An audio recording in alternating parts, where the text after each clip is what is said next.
Almost 400 people are here. So again, hello, my name is Sam. I'm the creative director for Rokoko, and we're gonna just kind of get into it here. So in this webinar, we're gonna have a question and answer section at the end. And so we see your questions. We also have our co-founder, Matthias, as well as Vanya, our community manager, and Francesco, one of our product specialists, answering the questions live. So if you don't want to wait, you can go and into that Q&A section, type in your questions, and there's a lot of questions, but they're doing their best to get to all of them. And then I will also address questions later in the webinar. So in this webinar, what we're going to be doing is, I'm wearing a suit. I got my smart gloves on. I'm going to just be recording some mocap. We'll kind of go through that process. Then we're going to take a deep look at our cleanup tools, which we're really proud of. The suit does an amazing job getting raw mocap, but if you've worked with mocap, you know that kind of any suit, any Vicon, these big things that they're using in Marvel, there's always cleanup. That's always it can be a part of that process. So it was important that we made a bunch of tools that are built into our software that make cleaning up your mocap easy. And so we're going to go through some of those. We're also going to go through, how you create walk cycles, and we have some tools for that. And then we're going to go through exporting your mocap out. Then we'll take a couple questions. And then if we have time, we can do some retargeting in Blender, I was thinking, unless we want to do it in Maya or there's a bunch of demand for something else. I find that, a lot of our users are interested in Blender because we have a fantastic solution and it's free, obviously, and it's a staging area for Unreal and Unity. So that's going to be the flow: recording, cleaning, exporting, questions, and then we'll do some other fun stuff at the end if we have time. So again, welcome, and we'll jump into it. Okay, so I'm currently wearing a Rokoko Smartsuit Pro. Already got mine on and powered up. I'm also wearing some smart gloves. So I'm 5'6", and I'm wearing a medium suit. We offer suits in a bunch of different sizes. And also the way that we've made our suits, it's a wireless mocap system, right? Inertial sensors. So we have a series of sensors throughout the suit that are recording your motions. But the great thing about the way that we built the suit is that you can actually take the sensors out and you can put them in like a larger size or a smaller size suit. If you have multiple people using, the system, you can have different textiles, but the same mocap guts, which you can easily kind of transfer between those suits. So if you need to, say, wash some suits or something like that, you can just take the guts out, wash your suit, and then put them back in and keep rolling. As I said before, this is a wireless inertial motion capture system. So what does that mean? That means that I don't have any wires that are going to my computer or anything like that. There's no cameras that are creating like a volume, like with those you'll see those mocap systems with the little dots that rely on cameras. None of that. It's all just done from the sensors in the suit, and then it's transferred over to the computer using Wi-Fi. So it's all on a Wi-Fi network. And so I will be using a offline router that I have dedicated to just my mocap system. Normally when I'm not hosting a webinar and like piping out video and stuff, my desktop out over Zoom, I just use my home Wi-Fi system, and that's fine. That's fine in like 99% of the cases. We do recommend that you go out and get a cheap router. That will help, an offline router that that nobody is on YouTube on your Wi-Fi network, like streaming 4K videos, because anything that's over your Wi-Fi network, that's going to eat up some of that bandwidth that the suit is using, right? So in this case, I'm going to be using a router that I have that is dedicated to the suit. And so that's kind of the hardware that takes care of the hardware side of things. The suit is powered by generic battery packs. So those are currently just zipped up in the back of my suit.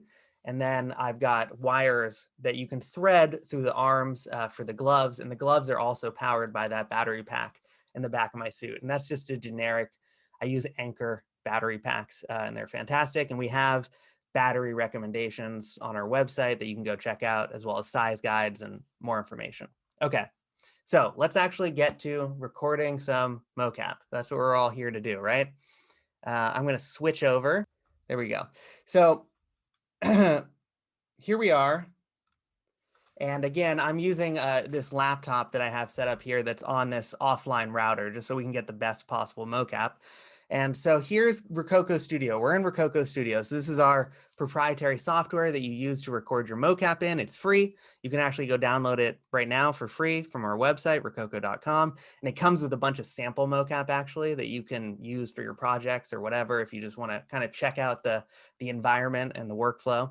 But here we are in Rokoko Studio, and obviously you can see something is happening here, but it doesn't look like a human and it doesn't quite look correct. And that's because I have my suit and my gloves connected to my computer, but I'm not assigned to an actor profile yet. And so we have these actor profiles. You'll basically go in, enter in your height. You can get really granular with like bone lengths and stuff.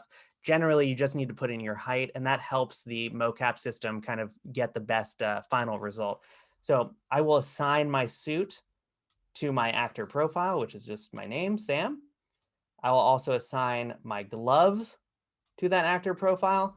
So we're a little bit closer, as you can see here, but I'm going to stand up. And what we need to do now is just do one calibration pose. So we have a single calibration pose. You don't need to walk around. You just need to do this kind of, I do it usually before every take of mocap, but we call it a straight pose. Basically, I'm just going to click this button up here. Stand. Straight up and down. And there you go. So now we are fully calibrated and ready to start recording. Again, any lag that you might be seeing, it's just because we're piping this out, you know, over Zoom. It's 1-to-1 for me. But yeah, here we go. So this is, you know, all live. And we can zoom in on our character here, get some detail on our hand mocap. And as you can see, we have great fidelity for our smart gloves, and we're really proud of how these came out. These were highly anticipated for a long time, and you know, they're awesome. They're worth the wait if you're waiting for your pair right now. But one of the things that I'll just point out quickly is we have finger spread. So as you can see there, you can like do the Spock, you know, finger spread there. And that's not something every, you know, glove system can do. So we're pretty proud about that. But there you go. As you can see, we have pretty, that's looking great. So let me zoom out a little bit again. And now let's actually go ahead and record something. So I'm going to try to, you know, push the suit. Ideally, we don't want a perfect raw recording because I want to show you the cleanup tools. So we'll see. Sometimes when I do this, we get too good of a recording, not to pat ourselves on the back, but you know, ideally we don't want everything to kind of go perfectly because I want to show you how easy it is to clean up mocap if you ever do have issues like drifting or something like that. We have really easy tools to fix anything like that. So let's hit record without further ado and get some mocap. So here we'll get some, you know, I always go to martial arts moves. We'll do some jumping though. Get around here, maybe turn around. Peace. Rock. A little guitar, air guitar. And that's it. So as soon as I record something, you can see that we have a take that has appeared here. And we can immediately review our mocap, and it will just kind of quickly process through this, and then we can check out what we just recorded. And so one of the best things about the system is just that everything is very quick, right? We can see what we just did quickly. Putting on the suit is like quick and easy. Turning it on is quick and easy. Everything is built so that you can like quickly iterate on your mocap if you need to record something and jump into a suit quickly and get something into your program like immediately. That's what the suit really excels at doing, is turning around that mocap really quickly and getting it out of, you know, your body and into your like Unreal or 3D program or whatever it is quickly. So again, we're looking through this, and this looks pretty good. There's a couple things with the feet maybe that we could we could fix. Let's do one more recording. I can X out here. Do another straight pose.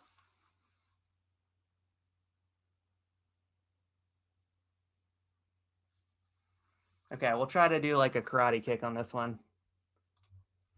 Do another recording. Shadow boxing. Okay, try not to kick my computer over. Okay, see on that one, and we'll hit pause. That will definitely be something that we can fix with our cleanup tools. We'll take a look at that. I'll pull my chair back over.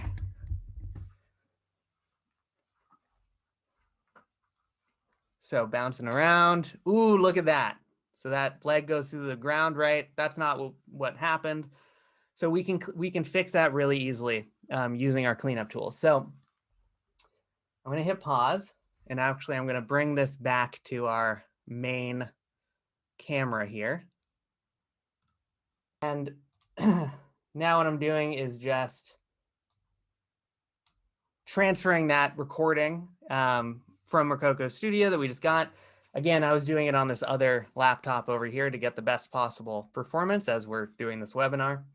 But it's really easy. The nice thing is it's easy to transfer all those mocap takes to other computers or other versions of Rokoko Studio. You know, if you need to send your mocap like around the world, you can just record something, like throw it up on Google Drive or whatever it is, and then someone else can just download it and get it into their Rokoko Studio to do cleanup or to do export or whatever it is, really easily and quickly. So that's what I just did, just over a little, memory card. And now if I open up my Rokoko Studio here, here we go. Rokoko webinar. Here are those two takes. Okay, so again, scene one. These are what we just recorded. Let's look at that second take. And now we're going to get into those cleanup tools. And again, we see all these questions coming in. Our team is doing our best to answer them, but I will also take a look at them as soon as we get through these cleanup tools and exporting. And then again, we're going to get into retargeting at the end of this webinar. So hopefully you've seen now how easy it is to record the mocap. Now, let's say we've recorded, but we have some things that we need to fix. In this karate kick, for example, the leg goes through the ground here. So that's not right. So how do we fix that? So this is also kind of a good insight into how the suit works and how we process the data that's coming from the mocap suit. And the way that we do this is basically by the software knowing where your weight is on each foot. And that's kind of visualized here at the bottom of the screen. If you see these bars down here, these are actually representations of when your foot is in contact with the ground, or when the software at least thinks your foot is in contact with the ground. And so making sure that these bars and keyframes correspond with what happened, that's kind of the first stage of cleanup that you might need to do. Again, the first take that we took, it was like perfect off the bat. A lot of the time, if I'm doing like a close-up on a character in Cinema 4D or Blender or whatever, and I don't need maybe the feet to be perfect, like I can just use the raw data and I won't do any cleanup. But if you do have issues, there are all these tools. And so that's why we think it's important to go through them, because again, with mocap in general, like any of these XNs, Optitrack, Vicon, mocap there's always usually going to be maybe some cleanup, especially as you're retargeting to other characters. So it was important for us to make the cleanup tools that might inevitably need to be used in some circumstances as easy as possible. So that's why we're going through them and why it's so important to kind of take a look at them, and why we're so proud of how easy this portion is. I don't need to jump into Blender to do cleanup. I can do it right here before I export my mocap out to Blender. So everything's clean as I start in Blender, if that makes sense. So again, here at the bottom is our foot contact with the ground, right, represented. Green is our left foot, blue is our right foot. We can visualize that by clicking this little gizmos button down here. And then you can see these little circles. When they're filled in, it means that we're on the ground. So let's take a peek And there's a couple of things we can do right off the bat, right? Like right here, my left foot, it's saying that it's coming off the ground. It isn't, right? So I'm just gonna extend this out because my foot is on the ground that whole time. Mainly though, it's gonna be that jump right here that we wanna fix. And why is this happening? Well, this is our left foot, right? And you can see right here, it says that my foot is not on the ground. So the software, it just didn't catch that. And so we need to clean that up. But doing that is super easy. All we're going to do is my foot hits the ground, drag this keyframe over, right? And then anytime we make a change, we hit process changes. And now let's take a look. Hit play. Oh, there we go. It's all working. So that is what we wanted, right? And so there's even some more cleanup that we can do as we take a look at that foot and the rest of this, and we can go through those tools now. So again, first stage is kind of looking at these foot contact keyframes and making sure that they match up with what we know we just recorded. Second stage would be to look at some of our cleanup filters. So those can be found here. They're called playback filters. And the main ones are drift fix, foot IK, knee pop smoothing, and knee pop smoothing. And toe bend is on by default. I can turn this off, but generally it's good to get that toe bend when my foot is kind of off the ground, or the ball of my foot is off the ground and my toe is still touching. It makes sure that your toe is bending.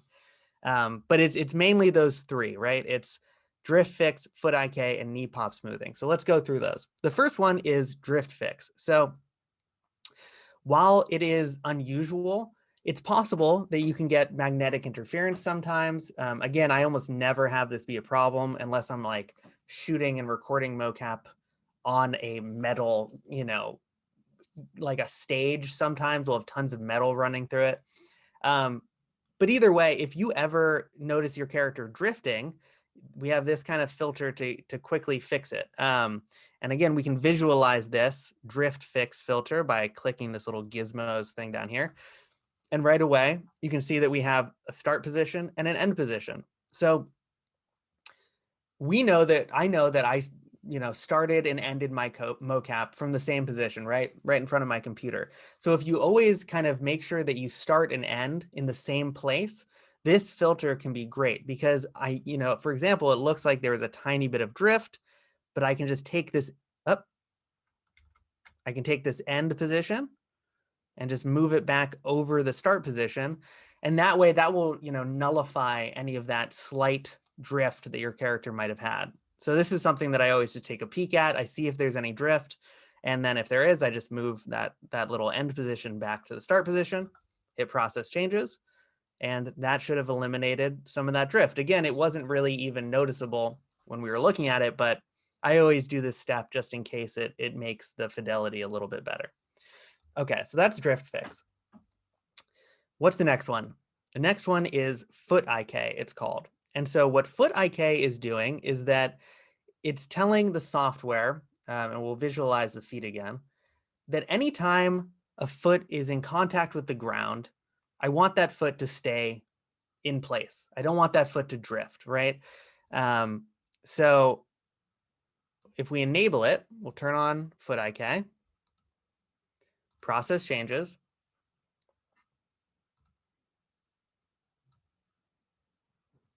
And as you can see, so before we had that foot coming off the ground, right, during the kick, and now it lands, it stays in place. That's exactly what we want. And we have something that looks a lot better. Boom. So there we go. Those are kind of the two big main ones, drift fix and foot IK. I use them on pretty much every recording that I make, and again, it is cleanup, but it's so easy to do. You just, it takes 30 seconds to look at all this stuff and make sure that you have the best possible, result that you can get before you start moving into other 3D programs. And so it's easy to kind of enable these, do any cleanup you need to do, and then keep right on moving. So the last one is we have something called knee pop smoothing. And so that is something that sometimes when you're, especially maybe you're jogging or you're doing some, more, you're translating around your environment a lot. Occasionally you can get these little pops on your knee. And just by enabling it, again, I didn't see any in this, but by enabling a knee pop smoothing, it basically just smooths those out. Knee pop smoothing, it smooths out the knee popping, surprisingly. So you can turn that on as needed. Again, we probably don't need it in this one. So I'm actually going to turn it off. And here we go. So this is our final, recording that we just made.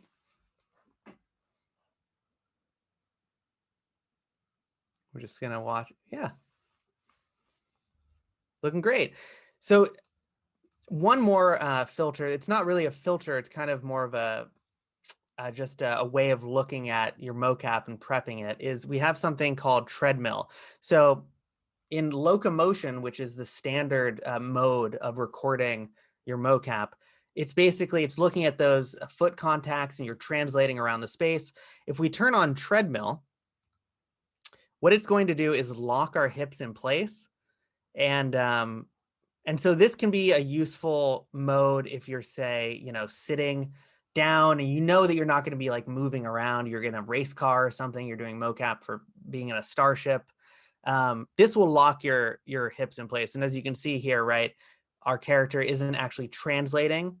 Everything is just, you could go in afterwards in your program and like add in that translation. Because the suit operates off of that foot contact with the ground, right? Rolling around sometimes can give you some odd errors. So you can use this mode, Treadmill mode, and then you won't have your character sinking through the floor or anything. And then you can add in that translation, in Blender or in Cinema or in Maya or, Unreal or Unity, whatever it is. Yeah, so those are kind of the main filters. I want to turn back on locomotion. And actually, I just want to jump over into another project and take a quick look. We're almost at the half-hour mark, at some walk cycles that you can create. Because I think that creating walk cycles is one of the most awesome things that you can do with the suit, because you can get, in a tiny office like this, I can still record like a run cycle or a walk cycle or whatever it is. So I'll open up this cool walk. And so what I've done here, I mean, this is a walk cycle, right?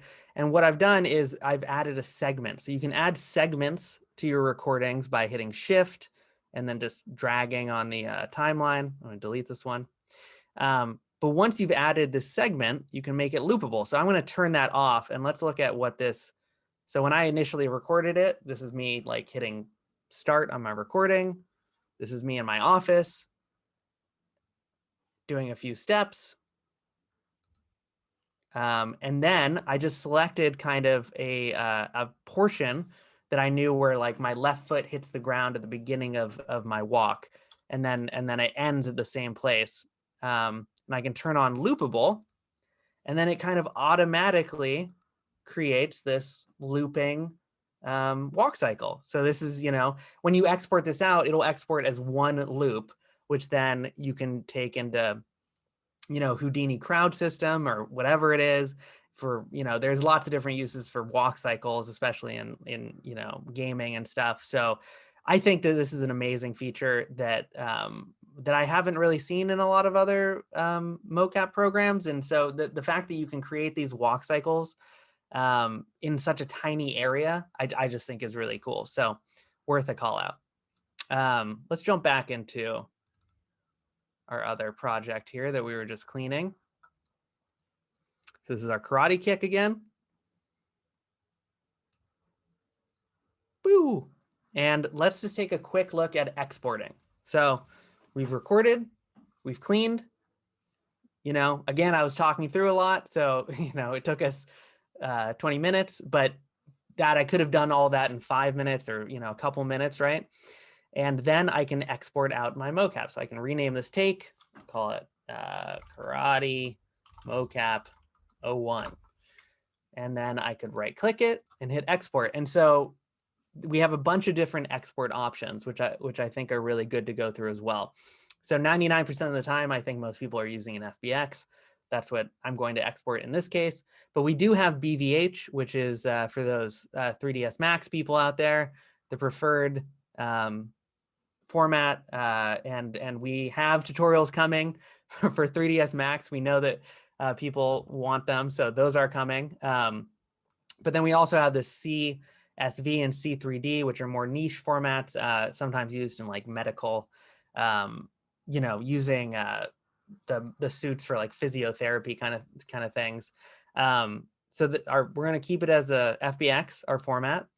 The data included section. So the body skeleton, this is our mocap joint skeleton, right? This is the main mocap. When you think of mocap, this is what it is, right? It's that joint skeleton. So we're always going to want that. We do have a facial capture solution, which we didn't go over, but maybe there'll be time for me to demo that in a few moments. We don't have a face, but if we did, again, enabling this would mean that we would get that with our export.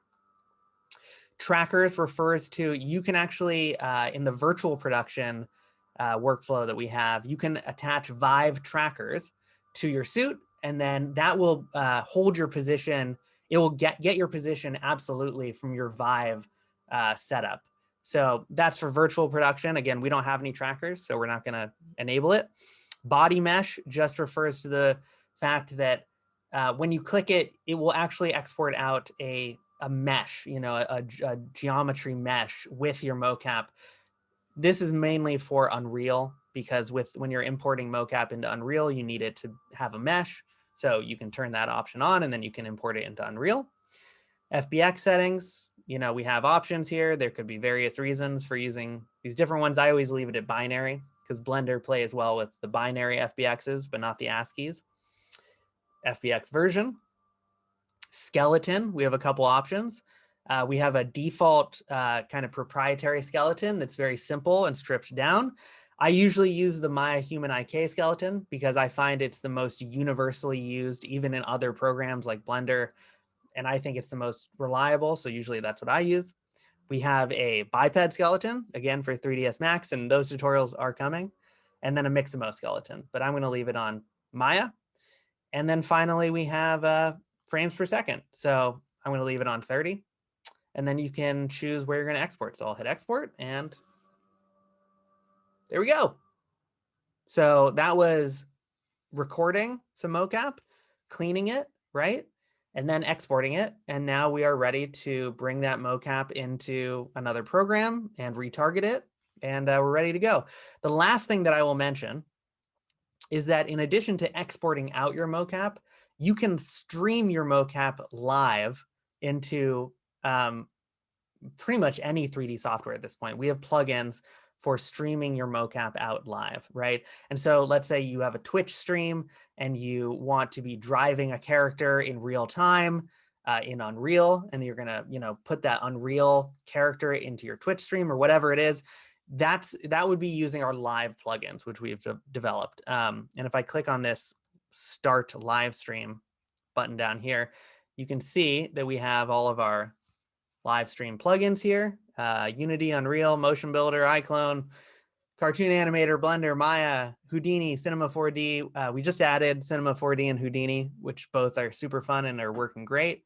And so you can enable these to live stream out this data from Rokoko Studio, from your suit, live into Unity or Unreal or whatever it is. And so those are kind of the two options. You can either export out your mocap, or you can stream it live into these other programs.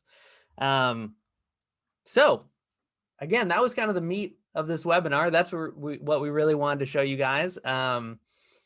And so let's take a little look at some of the questions, and then if we have, we'll answer some of those, and if we have time, I'll jump into Blender and we can do some retargeting. And it looks like we have a ton of people here. So I'm going to stop my share, and let's take a peek at some of these questions. Oh my gosh, we have a ton of them. So I'm going to quickly kind of go through and answer them just from the top, and we'll see how many we get through. Um, so Guyan is asking, how rough can I aim to be with the suit? Pretty rough. We've designed the suit to be able to do tumbles and to be able to do falls and hits, as they're asking. Yeah, again, if you go to that Locher Films user story, they do a lot of their like stormtroopers getting hit by blasters. They'll do like he does, tumbles. He'll set up a mattress, so you don't want to maybe tumble on, your components on the ground on like concrete, but you set up a mattress, some couch cushions, like it's fine. You can do somersaults on those and it should all be fine. The issue is going to be the suit is based off of your foot contact with the ground, right? So you just might need to use that treadmill mode or something, and then you'll capture it a little bit more accurately. But to answer your question, you can be pretty rough with the suit. And again, you can clean the suit. So you get all sweaty in the suit, you can take all the hardware out, like the electronics, throw it in the wash, or get the dirt off of it, whatever you're doing, you're running through the woods. And so that's useful. Do we have, Guyan as well, do we have knowledge of Rokoko being used for learned motion matching? I don't have any, but I know that you could use it. I've seen all that stuff. It looks really cool. It just works off any mocap, I think. Yes. Jew is asking, considering the suit for live streaming, would love to hear about the potential use of it during live stream. Yes, you can use it. You can live stream out your mocap to Unreal.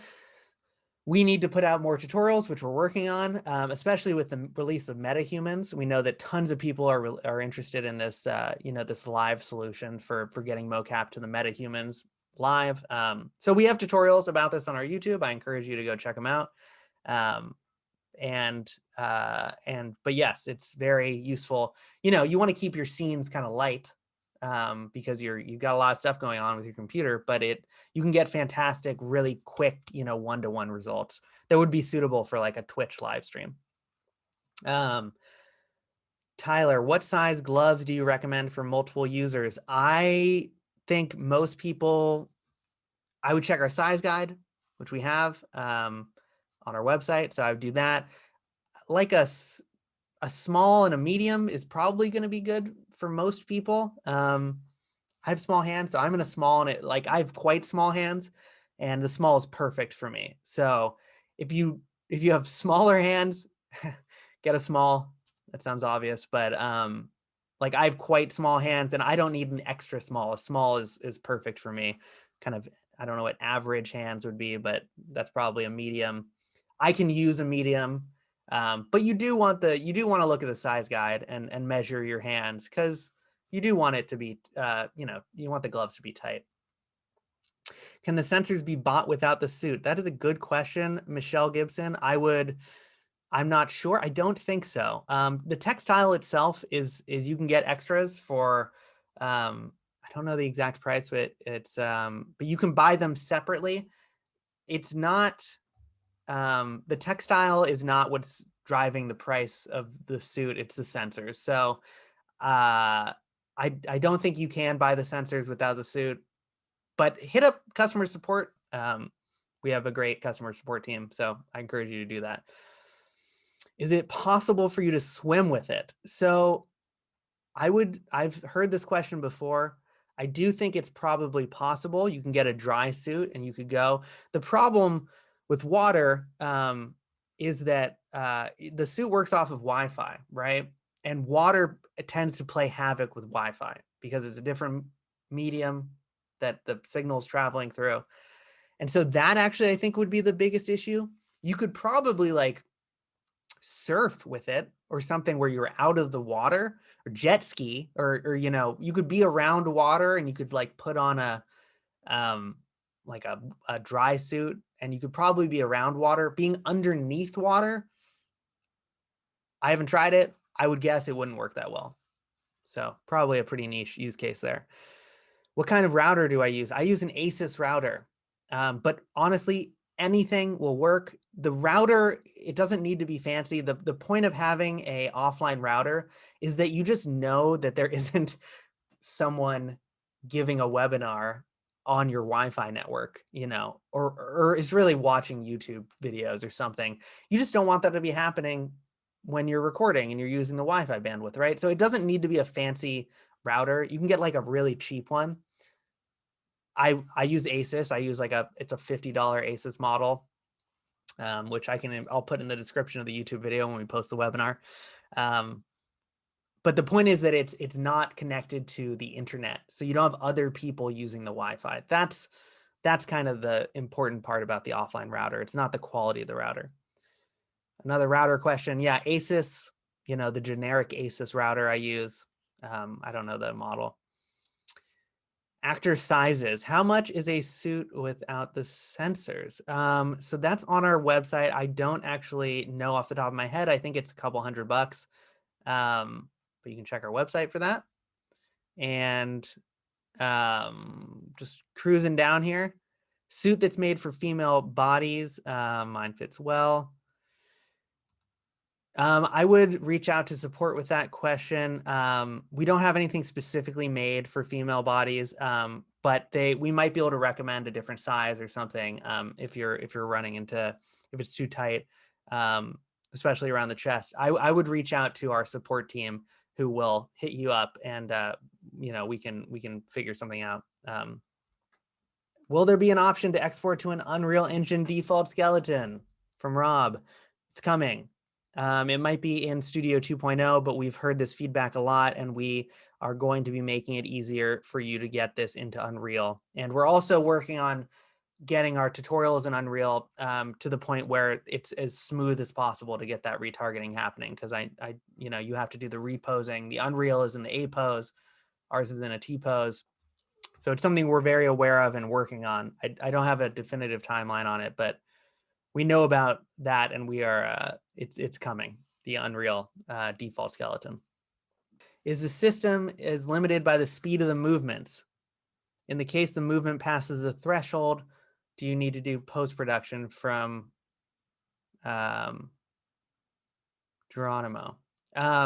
So the suit is recording at 100 frames a second. That is, if you have a good, normal, again, I normally am on my home Wi-Fi network, not an offline router, and I get 100 frames a second. That's what the default should be. You should be getting 100 frames a second of movement. So while that, there are people who could move faster than that. You're working with like a Kung Fu master or something, someone who's or an athlete or something. But we basically never see that being an issue. You get incredibly, 100 frames a second is capturing a lot of data really solidly. So even if you're exporting out at 30 frames a second, it's not like the recording is being done in 30 frames a second. It's always being recorded at 100 frames a second, or as high as it can possibly get. Might be 110 frames a second. And so it should be fast enough to get fast movements. We've gotten sprinting and we've had people do martial arts and stuff. Is there a tool for facial expression from Reed? Yes, there is. I can turn that on really quickly, maybe. We can take a look at it in a second. Does it support DAZ Studio? We have tutorials about DAZ, and yep, check them out on our YouTube. Oh man, we have a ton of questions. It's awesome that everyone had these. Electromagnetic turbulence.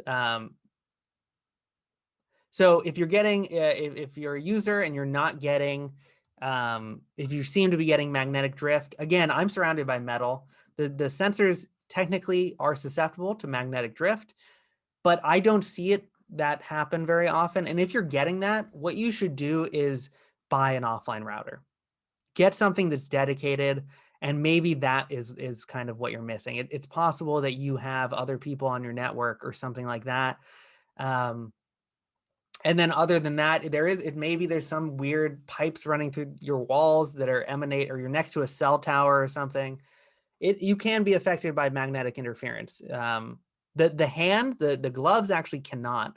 They are not affected by magnetic interference at all. So that's good to know. And we're working on actually another cool tool that's coming up that is going to be doing better absolute positioning to eliminate drift.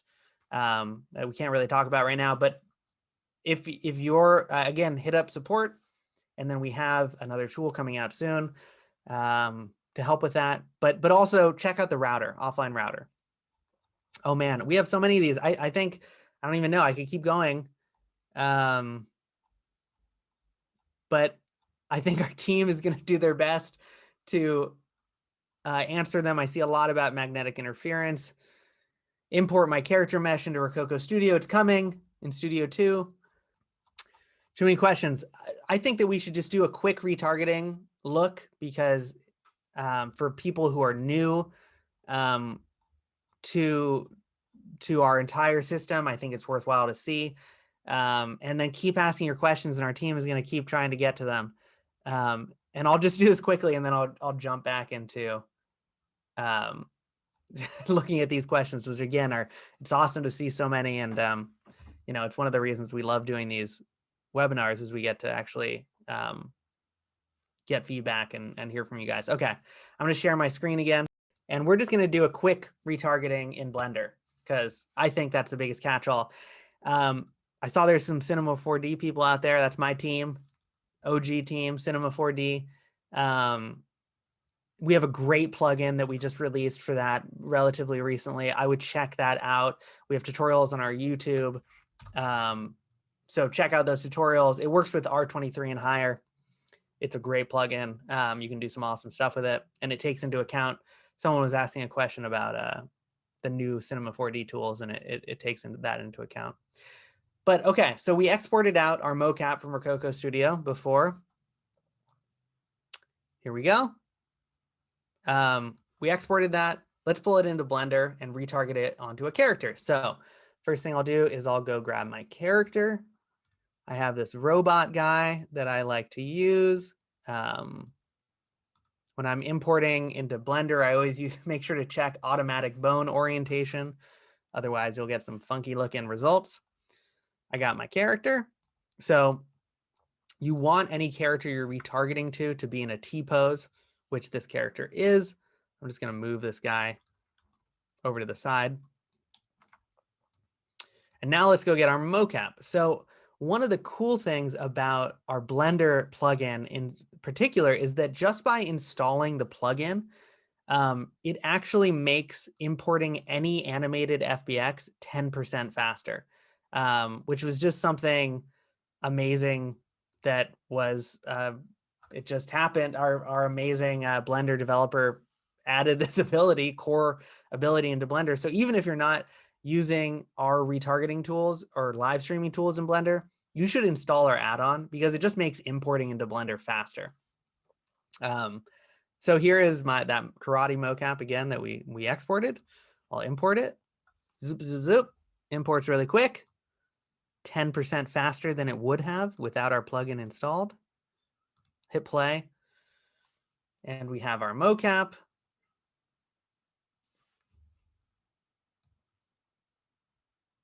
There we go. And so if we want to retarget this to our robot character, we can open up the Rokoko plugin, which I already have installed. And we have, this is our, live streaming area. So you can live stream your mocap in, as I said before, but we want this retargeting panel. So we're going to select the source as our character reference and our target as our robot, right? Our source is the mocap we want retargeted, and the target is our robot. If we hit build bone list, it automatically will generate the corresponding bone list, right? So this is how the plugin knows how to translate motion from our mocap onto our robot. And so then the last thing that we need to do is actually, we can see that our thumbs on our robot are not in line with our hand. So we're just going to make a quick adjustment to our mocap skeleton. And we are going to just move these hands down, these thumbs down a little bit to match how our thumbs on our character look. And we are actually working on a fix for this as well. But that will just ensure that, again, our thumbs will get accurate retargeting. Hit current, retarget animation. It'll think for a second.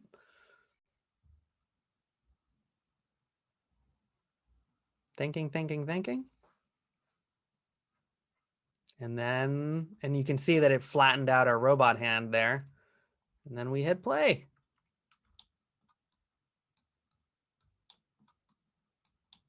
So there we go.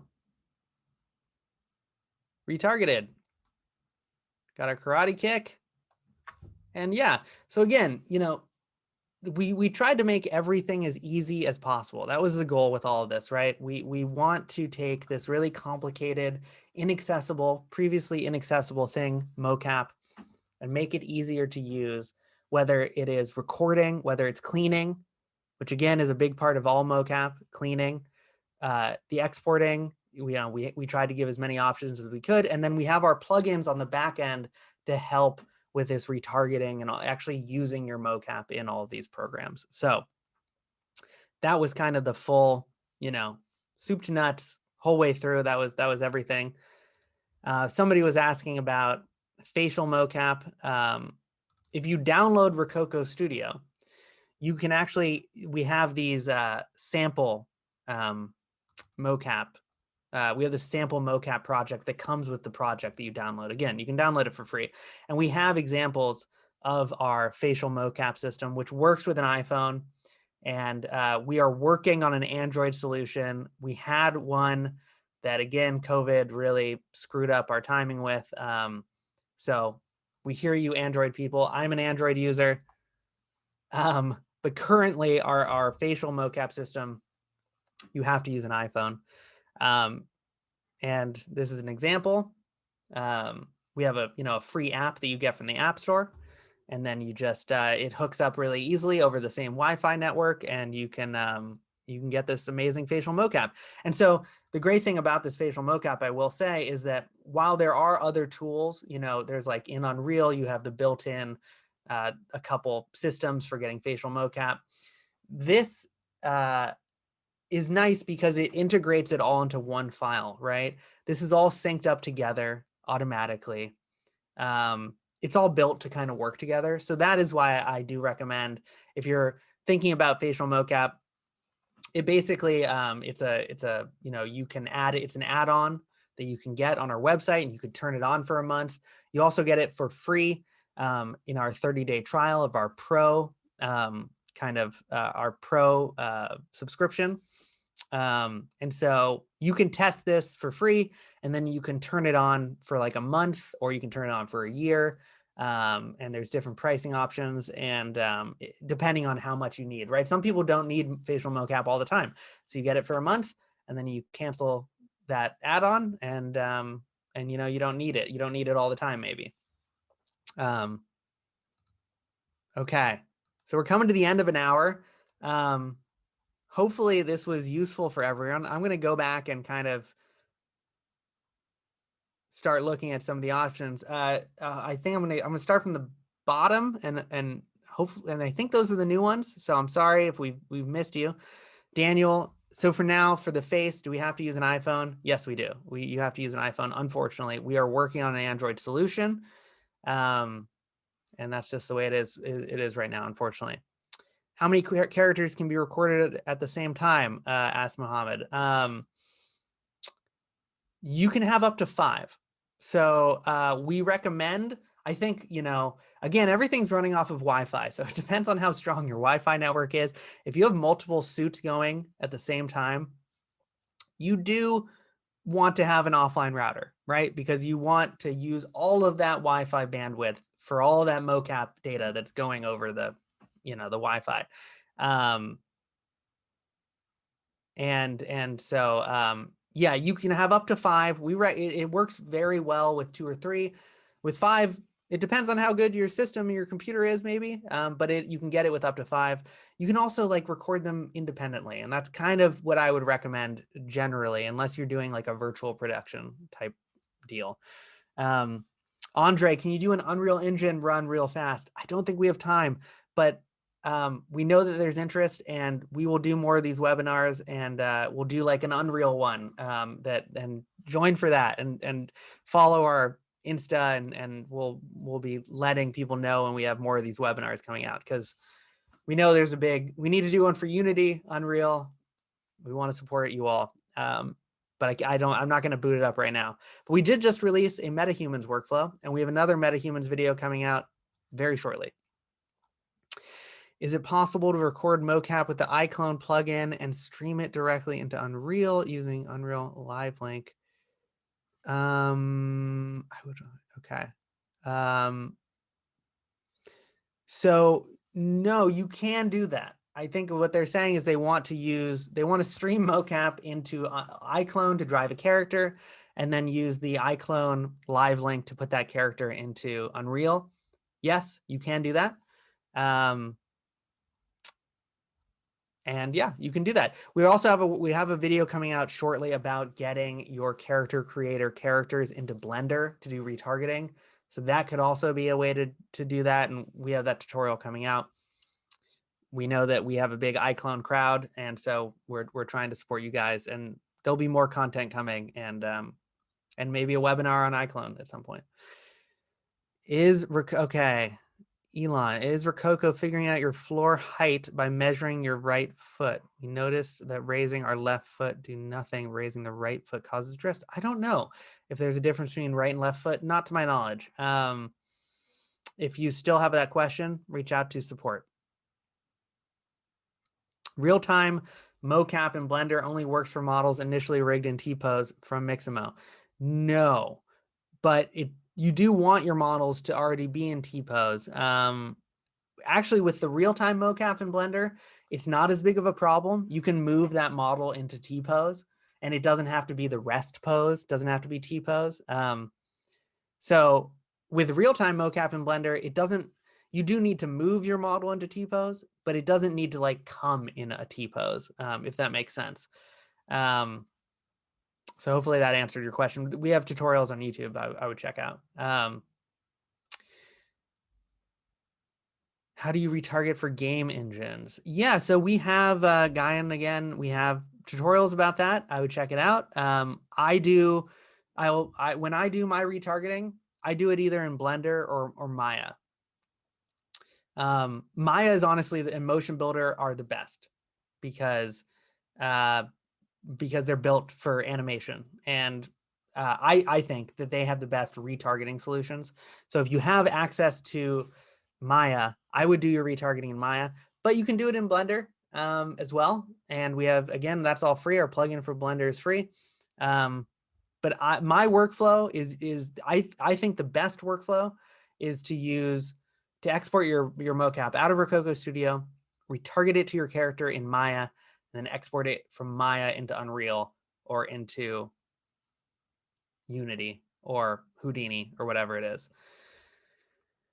Is there an easy way to edit bones? I want to make a character with unnatural proportions. So yeah, let's take a quick look at that. And I'm still sharing my screen. And so when you create an actor profile, create a new profile here. You can choose your color, which is fun. Choose pink.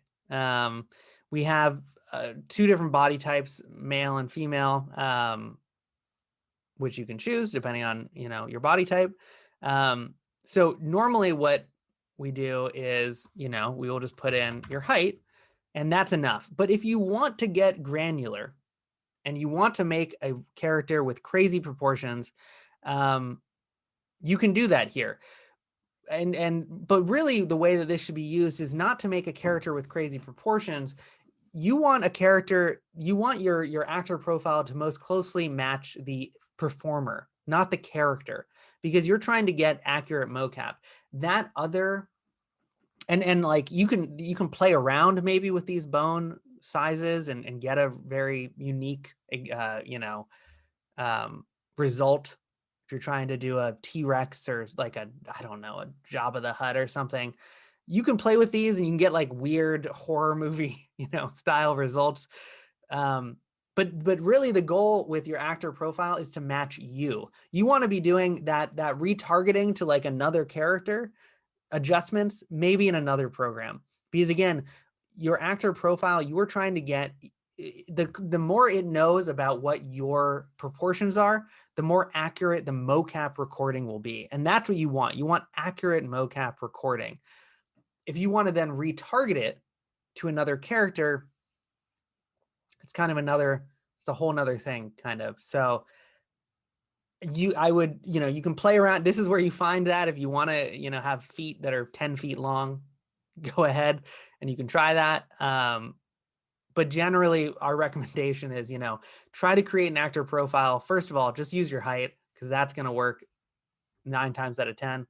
If you want to get more accurate, do it in a way that makes it more accurate to your body, not to your character's body. And part of this question, I think, is that people want to be able to see, you have a character that like acts that is a weird proportion, and you want to be able to see what that character is going to look like with your mocap, right? You have an ogre or a troll and has different proportions than you. So maybe you want to move differently. So our new version of Rokoko Studio that's going to be coming out later this year will have the ability to import rigged characters into Rokoko Studio, and then you'll be able to drive them like as your avatar here. So you will be able to see in real time that character being driven by your mocap without piping it into another program. So I think that's what you're kind of trying to do. And we have a new version of our studio software coming this year in which a lot of that stuff is going to be opened up, and we'll have lots more news coming, and it's getting closer and closer. So virtual production seems a bit confusing from Gabor. We've heard that feedback, and we know that we need to do a new tutorial on virtual production, especially for Unreal and also for Unity, because we don't really have one for Unity. So those are a priority for us. They're coming. The Vive trackers, yeah, they work for your absolute positioning, and things have changed. So we know we need a new tutorial. We hear you, Gabor, and it's coming. We've officially crossed the hour mark. So I kind of want to keep answering some of these questions. So I would say stick around if you want to listen to me do that for another 20 minutes, maybe. Otherwise, it was great having you here. And we hope that this was like a good look into, again, an honest look into what you can do with the suit and the system, right? We looked at recording, we looked at cleaning, exporting, and retargeting, right? Every kind of facet of this. And hopefully you can see, especially with the release of Smartgloves, the goal with all of this has been to enable people to make really not middling mocap, like super high quality mocap, really emotional performances. And hopefully you can see that, the system can absolutely handle that. And, when you're trying to get your perfect mocap, like we've included these tools to make that easier for cleanup, but also the raw data is fantastic most of the time. And especially with the addition of the gloves, you can get really subtle motion capture performances really easily now. And all you need to do is throw on a suit, have your battery charged. It works every time. That's kind of going to be it. I'm going to sign off again. Thank you to Vanya and Matthias and Francesco and everyone else. And thank you to you guys for tuning in. And we hope that this was helpful. So we'll see you at the next one. Thanks, everyone. Bye-bye.